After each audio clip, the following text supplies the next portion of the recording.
Probably how you can tell it's a big fight, right? Yeah. Have you found, I don't want you to just sit up there and sort of talk negatively about one of your peers, but have you found some of Fernand's behavior in the lead up to this a bit sort of distasteful? You know, I think sometimes for me, I have to sit down and look at this from both sides of the fence. Naturally, you want to always defend your side, your team, your fighter. But I understand there's a lot of emotions involved, you know. I've been in that situation where fighters have left or relationships didn't work out. And I think that a lot of this is riding on high emotions when it comes to Ferdinand. So I try to be empathetic and understanding his situation. But there's things that I think that I would have maybe not done or not said. And then there's things that I've read, and I have to do my due diligence and look at the source. And maybe that wasn't what he said. Maybe it's taken out of context. Honestly, I'm just trying to give everybody the benefit of the doubt when it comes to this situation. I have to be empathetic to their relationship. And I'll tell you the most mature thing for me has been Francis. And he says to me, I don't ever want you to feel a certain way about somebody because of my relationship with that person. It's up to you to decide how you feel about that person through your interactions.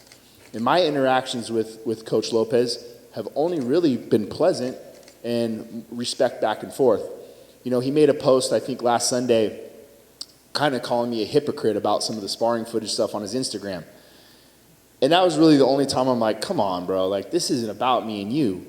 And the question I was asked was if I have ever shared sparring footage at my gym. And it never was brought up his name, nothing. My answer to that was no. I still to this day have never shared sparring footage. And I elaborated on that. I said, you don't even know if it was Ferdinand that shared that sparring footage. You don't know if this is maybe a common practice of theirs at their gym or their team. And if that's the case, I think it's to each is their own. I come up from the Xtreme Couture lineage. We just never did that there. But maybe they do it there. And if that's the case, don't take it as a surprise. It's something that they've done in the past. You can look at it either way, but for me, I try to understand both situations, if you will. There's an argument though, right? Sharing sparring footage kind of has to be done with the consent of all parties involved, right? From my upbringing, yes. From my upbringing, you know, if Jay Heron saw you with a camera, you know, you're gonna catch licks. Like, what's this dude doing with the camera? You know, so, and that's just where we're from with it. And now to this day, with our standard in the gym, this happened recently. One of the Russian guys that was sparring Sean Strickland, he said, Sean, may I film the session for our looking at the details of what we're doing wrong against you? And Sean said, yes, please, that's no problem at all, but please don't share it or send it out there. You know, Sean will probably share it and do some crazy shit with it. But regardless, that's kind of been our MO, is to make sure that you check and see if it's okay with the person that's involved. You mentioned the emotions behind this fight. I'm curious, has it been difficult, or what have you had to do to keep Francis calm and not get sort of overly emotional and over pissed off about some stuff? Not add any more to it. You know, I don't sit around and just keep poking the bear, like, how do you feel about, you know, honest to God, like, we just go about our day and train, and if he brings it up, I'll listen. We've been together for a long time, and I think people kind of forget, like, during the pandemic, it was just me and him. We trained in a training room by ourselves for weeks on end, not knowing what the future was going to hold for us, whether we're fighting or not. So you want to talk about, like, being vulnerable from both parties, it was me and him.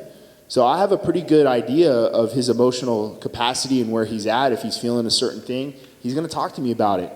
And, you know, I think that's important as a coach, to be able to understand your fighter and know what you have and what makes him tick. But this hasn't really been a lot of our narrative at all, to be quite fair.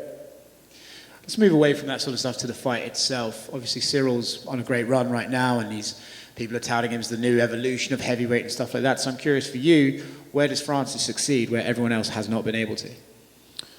I think you just have a guy who has this effect to him when he walks in the cage. A daunting figure, a guy with the type of power that a lot of people have never seen. The thing that stands out to me the most a lot of times is really just an energy that you get, and it was something that I picked up on when we fought Jairzinho, when we were walking to get lined up to go out of the tunnel. At one point, Jairzinho saw us walking down the corridor, and he was facing the apron, and then turned and looked and saw Francis, and the body language changed immediately, and his energy changed immediately, and I felt like he knew what he was getting locked into a cage with. So I think we play on that a little bit, you know. These two have moved around with one another. They've touched, sparred, or played, or trained, or whatever it may be. And I think I lean heavily on Francis's experience with Ciryl in those moments, not necessarily from a technical prowess standpoint, but moreover just from a vibe. How did you feel? What did you see? What did you get? What reactions did you pick up on?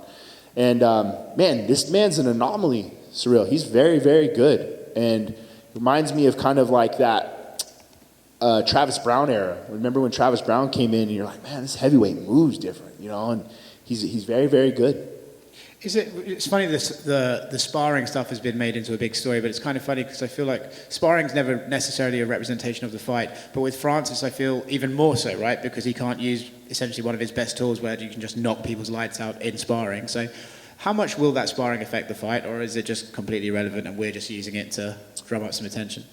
I think it's depicted on the fighter, to be honest with you, but I'm with you. I don't take a lot of investment into that type of sparring. Remember, when you're sparring, you're training, you're grappling, there's things that you should be working on. You should be trying to do things that maybe take you out of your comfort zone, because where do you improve? And that should be in the training room. So you should be vulnerable at times. You know, if you're working on your southpaw or you're working on certain things when it comes to the grappling element, you shouldn't be afraid to go get tapped. That's the idea, is to be vulnerable in those situations, to work on those things. So I don't take a whole lot into it, to be honest with you. I got a guy in Punahele Soriano. He can't hit people hard in the training room because we're going to have a lot of knocked out people. Dan Ige, the same way. When people see Dan train in the gym, they're like, he doesn't really look that great. Wait till you put 4-ounce gloves on the kid and let him hit somebody full speed. He's going to hit you hard, and it's just different. So I don't take a whole lot of stock into it, to be honest with you. Last one from me. If Francis and Tyson Fury do end up boxing, are you in his corner? Oh, I'm with him 100%. Whatever he wants. I'll hold his towel. I don't care. But we have a great coach in Dewey Cooper. He coaches boxing professionally. You got professional boxers left and right. He's in great hands when it comes to Dewey. But you guys got to remember, like, we're a big family. We're a big team. So what any role that Francis needs me for, if it's in boxing or not, I'm always there. I'm always going to have his back. So it doesn't matter to me. We've heard from a lot of fighters, like off the top of my head, like when Aaron Pico left his team to go to Jackson Wink said he fixed up maybe some tendencies. Like, it wasn't that they were bad, just fix some stuff up. So when Francis joined your team, was it similar that he maybe had some tendencies that you're like, well, where did you learn this? Or was it just you had to start over fresh with him when he walked in? No, remember, like, man, he came to the gym with already a title fight under his belt. And a lot of my process was just listening to him and hearing where I felt like I could help him. So instead of him coming to me and just trying to sell it, like, oh, here's what we can do to make you better, I wanted to take the time and just really understand who and what Francis is as an athlete, and maybe areas more of in his mental game rather than his skill set. Where can we find areas to improve and grow? And that, to me, was kind of where we really hit it off. You know, and I just asked those questions, you know, hey, how did the fight go? Well, how did you feel against Stipe? How did you feel against Derek Lewis? So I didn't want to make those same mistakes twice. And then obviously through the gym and the coaching staff that we have there and the system that we have, we're not necessarily a goal-oriented gym, but we're a growth-oriented gym. And as long as we're growing in certain areas and getting better, I think good things are going to happen. So, you know, credit to Fernand and bringing him up and, you know, made him the guy that he is. And I think that all we did was really fill in some of those gaps that I think he needed. And that was more over from the gym and the system that he's in. And looking at Ciryl's skill set in the octagon, how would you compare his style of striking, like his Muay Thai background, his style, to like the Overeems and the Jairzinhos and everyone that Francis has fought? Very efficient. When I think of Ciryl, I think of efficiency right away. And the other thing that I really think that he does very, very well is he doesn't get squared up too much. You know, he's never stuck in one spot. He's never stuck in the sand. His feints, his motions, his rhythm. It's very beautiful to watch, man. This guy is a great striker. And he doesn't get squared up, meaning like he doesn't really seem like he gets hit too often. He's never really out of place. So that's been the fun part for me the last 4 or 5 months, is just trying to find ways to connect, to be honest with you. Right over here, Eric. I was just curious, you listed Puna and Dan Ige. Obviously, you work with Aljo and tons of fighters. But in what way is Francis your masterpiece as a coach? That's a great question. And I think for me, it's more of a I wouldn't say the X's and O's. It's really helped me as a coach to understand how to connect with him in the way he likes to learn. The way I have to explain things to him sometimes might have a language barrier, but I can show him look, see, do, like Jon Jones will talk about. Like show him, explain it to him, and the reasons why. To maybe if it's a combination, I don't want to explain to him, we're just going to throw this combination. I like to explain to him why. Why are we throwing this specific combination? And what is the purpose of this combination? What will it set up? What will it negate? And those things for him, I think, starts to process easier. And so it's really been fun for me to evolve as a coach too, in a different type of training element where, you know, most guys I think you can talk to or show and then they just pick it up right away, where Francis is a very analytical thinker, I think, when it comes to the MMA game. So, you know, it's been a lot of fun working with him, man. He's an athlete by nature. You throw him in there and he's going to pick up stuff pretty quickly, and so it's been a lot of fun for me. Eric, right here. I kind of ask this very selfishly, but I always wonder, when you have a guy like Francis, and I know you're all professionals, you all know what you're doing out there, but what are some of the reactions when you tell people you're going to hold pads for Francis Ngannou? It's like, you know, when you see those guys go shark diving or jumping in the cage, and you're like, oh man, at any point, if this shark wants to rip your arm off, it can and it will. You know, so you're minding your P's and Q's when you're in there. And thank God he's accurate.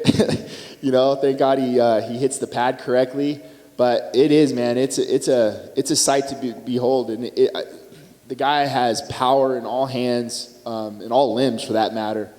And it's actually quite a rush, to be honest with you, you know, to get in there and get hit a little bit by him. In terms of the actual day of the fight, can you talk a little bit about what that routine is? Are you a coach who's around the athlete a lot, or do you maybe, you know, catch up to him later in the night? Do you give a motivational speech, or just can you talk a little bit about the process? Each fighter is different.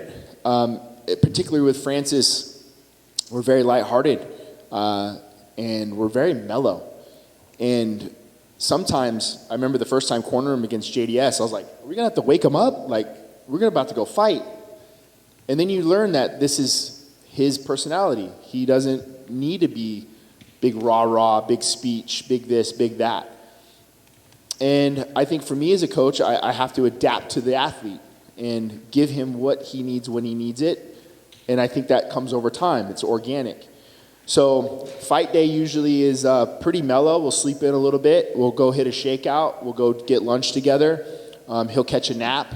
And then obviously we'll gear up and go. But for me, it becomes very tunnel vision, very business-like. For me, I don't joke around too much, maybe pop one here or there. But the moment we get taped up and it's time to go, man, all of our attitudes change and becomes very business-like. Thank you. Yep. Eric, over here, mate. I'm just wondering, out of 10, how much of a reality do you think it is that Francis will actually fight Tyson Fury? I couldn't tell you. I don't know enough about boxing to give you that accurate assessment. I know Tyson's out there tweeting and talking and this and that, but my vision and my eyesight has never changed from Ciryl. It's nice. It's nice that yes, that might be an option, but we have a serious contender on our hands in front of us, so I haven't really looked too much into it, to be quite fair. Yeah, fair enough. I imagine, would you guys like that in 4 ounce gloves if it was to go ahead. Hell yeah. I thought so. You know, that's us. You know, we've been in 4-ounce gloves before, so we know what he's capable of doing. So I think it definitely tips the scales a little bit more towards our favor. Awesome. Thank you, mate. Of course. Eric, down here to your right. I know it might be a little premature, and obviously Gane is going to be the focus, but Jon Jones is kind of looming in the future. Have you thought at all about that fight for Francis and what that could be? Not as much lately, Mark. I think for me, you know, you and I talked about this quite a bit. The narrative was the winner out of Stipe and Francis is getting Jon Jones. And so my focus immediately went on to Jon, and then it kind of fizzled, and it was, you know, okay, well, maybe it's going to be Derek Lewis next, or then maybe it's going to be Ciryl, Derek, whoever the winner of that. I hope that fight does happen. I'm a competitor, man, and I want to be able to compete against the best, and I know Francis feels the same way. And who doesn't want to see Jon Jones and Francis and possibly the greatest mixed martial artist to ever do it? I think it's something that should be ran. But, you know, now that ship is kind of sailed for the time being, and we have a task at hand with Ciryl, and that's been my focus. But, yeah, hopefully someday that fight comes to fruition.